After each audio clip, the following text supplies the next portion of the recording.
Hi there, Cosmic Family. My name is Yalial. In this incarnation, I am here today to talk about the super full moon that in Aries that we are going to have on October 17th. This is going to be given in the degree 24 with 35 minutes of this sign, and we are closing a cycle that initiated in April with the eclipse of April 8, this 2024. And even though this is not an eclipse, it is occurring in the sign where it is placed the North Node in Aries. Let's remember that karma nodes are these mathematical points where eclipses happen. And we are going to have one more eclipse of North Node in Aries in March 2025.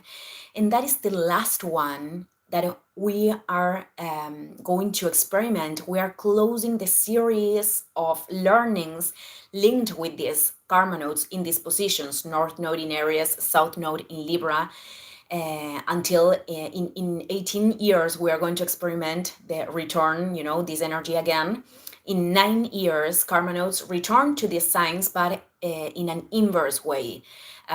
North node in Libra, South node in Aries. So this is a culmination. Every full moon is. So it is manifesting the results that's of something that initiated in April, but Aries, although it is a closure, Aries is a sign of beginnings. So this closure is going to imply, and I am going to explain you why in a minute, a great transformation and using our energy to transcend inner obstacles to initiate. People with planets 4 degrees before and after of the lunation in cardinal signs or cardinal signs in angular houses 1, 4, 7, 10. They are going to feel it in a strong way, but because of the aspects and all the transpersonals that are involved, every one of them, we are all going to feel it, and it will also have manifestations, collective manifestations, sorry. So Aries is a sign of initiatives and leadership. It is the sign of the I, the space that we make in the world for ourselves. Just like the baby needs the energy of Aries to open its way in the birth canal. It is the sacred spark that impulses us. And because Mars is a ruler, this implies the desire that moves us to take action and to move forward with courage. This is energy of fire, quick, with speed and vital.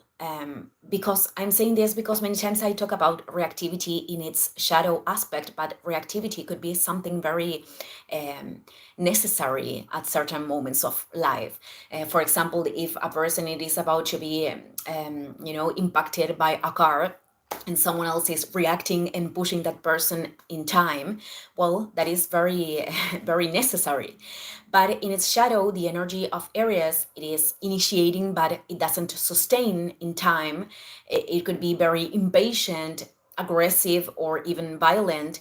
It could be linked with acting in direction of the desire or objective, but in a very, very impulsive way or selfish without considering the environment, the other people.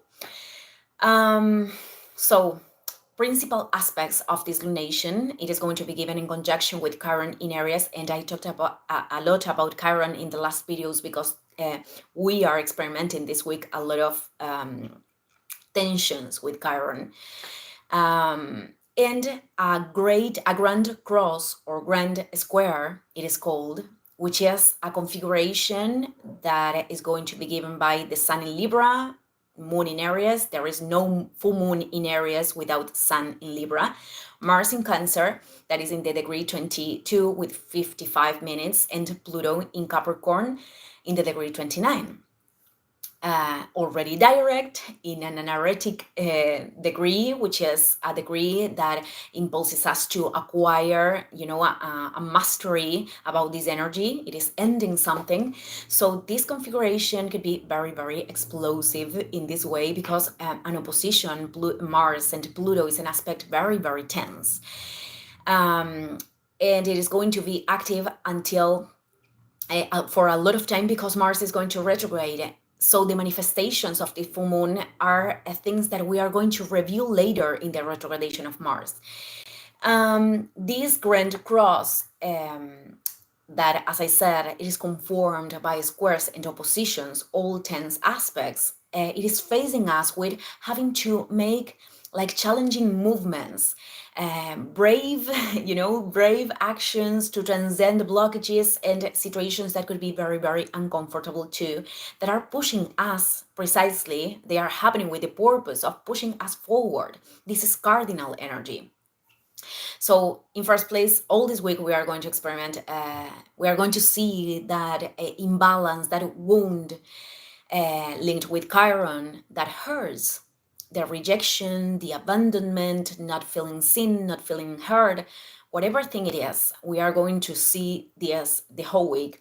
And the opposition between Mars in Cancer and Pluto in Capricorn that is perfected on November 3rd, we are already feeling this.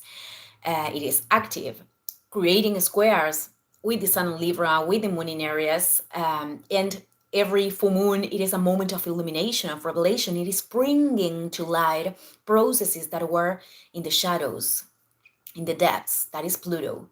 And not every time ego wants to see those processes, wants to deal with those processes. So these are experiences that come to transform our lives, our relationship dynamics, the directions that we are assuming. This is very, very important. And this involves the fact that something has to die so we can begin. It could manifest a lot of tension in relationships, as in other areas of life, that are going to face us with the attachments, the dynamics of manipulation that we cannot sustain anymore, whether because we are allowing them or whether because they are executed. What it is shown, even if if this activates the pain, even if this is uncomfortable, it is a necessary experience to transmute whatever thing doesn't allow us to move forward and to discover which is the direction of our soul. So this is about also understanding that selfishness, acting in a selfish way could be, acting without considering the other, causing harm to others with our words or with our actions, but also an aspect of selfishness, which is actually acting from our ego disconnected from the soul. It is putting ourselves aside to sustain relationships or structures that are already obsolete. And this is going to be shown. The disconnected ego from the soul has this tendency to project, to see the threat, or to look for the guilt, to put the guilt on the outside. But when we can really question ourselves, the purposes of the experiences that we are transiting, then we can see beyond. Mars in Cancer in opposition to Pluto is an aspect that is talking to us is talking about taking action, facing our fears, regaining our power to co-create the reality. And many times, to regain our power, we have to deal with extremes. This means that we have to understand how we are giving the power to something on the outside that we feel as a threat, or how we are trying to control what cannot be controlled. So this requires a big detachment of patterns, spaces, structures that were sustained, maybe because of family programmings or of society. And they are all linked to the old paradigm of disconnection of the spirit, because that is what Pluto in Capricorn, it is showing to us, the end of that old paradigm. So we cannot keep putting energy in the old systems if we really want to change our reality, and consequently the world, by changing individually. The old system is not only, there is a bug flying, the old system is not only the groups of power that are manipulating the masses. The old system is everything that the collective sustains internal and externally that disconnects us from our own soul. And this is a practice of recognition, this is a practice of making other decisions, and it is a process.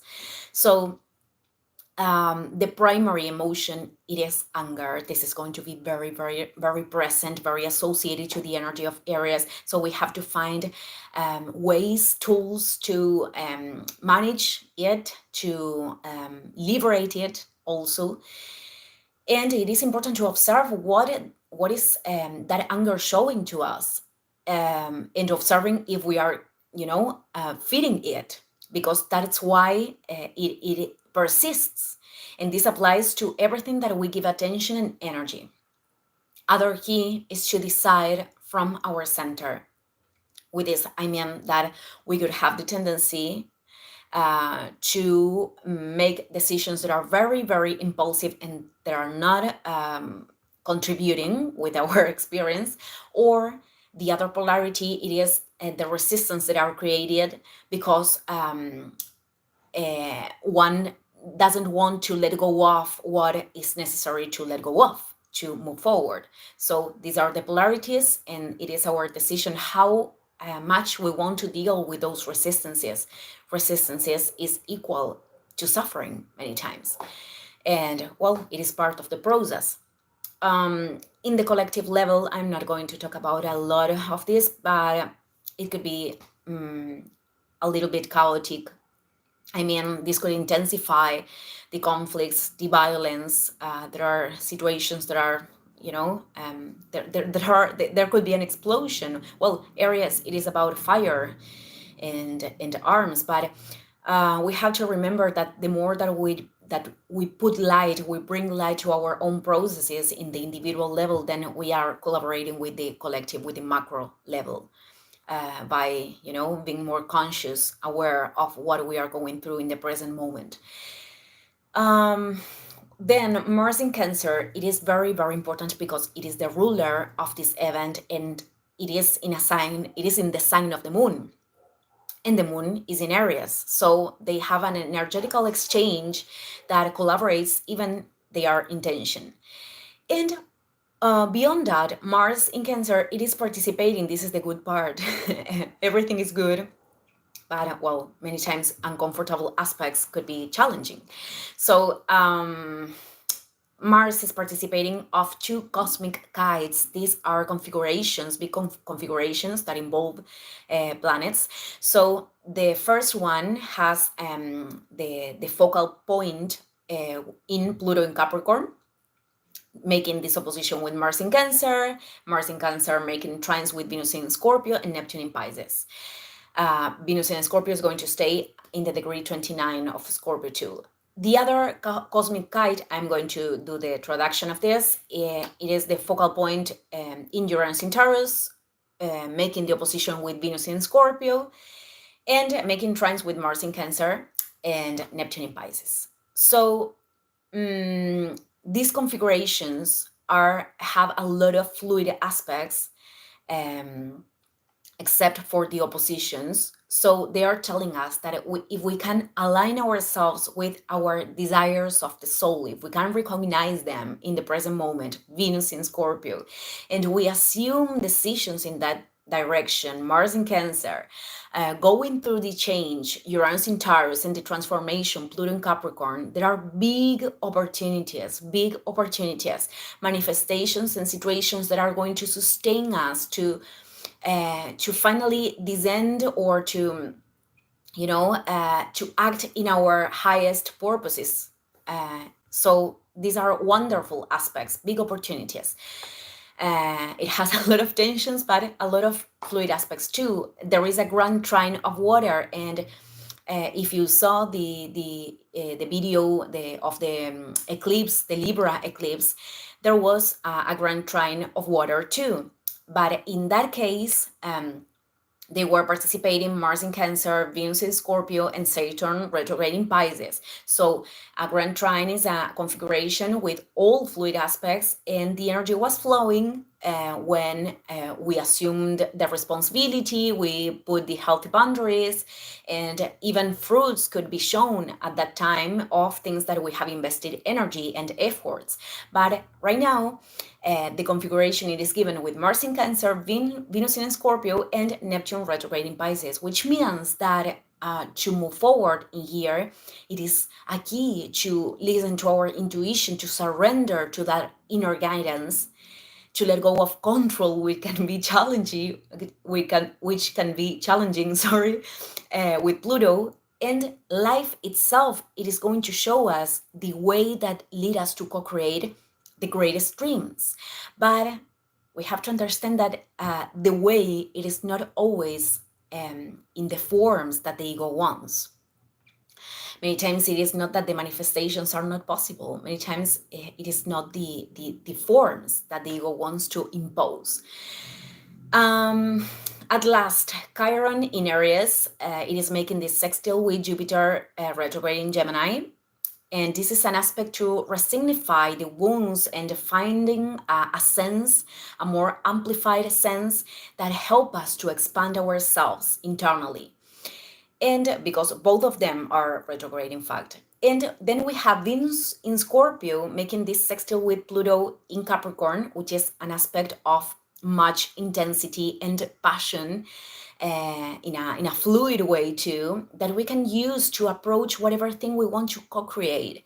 And this aspect, it is also about deep connections, making this alchemy in those relationships with which we can really accompany us, with which we can transform and share the path too. So, well, I just wanted to comment this. I'm going to leave other reflections later. Thank you, everyone, and see you in the next video. Ciao, ciao.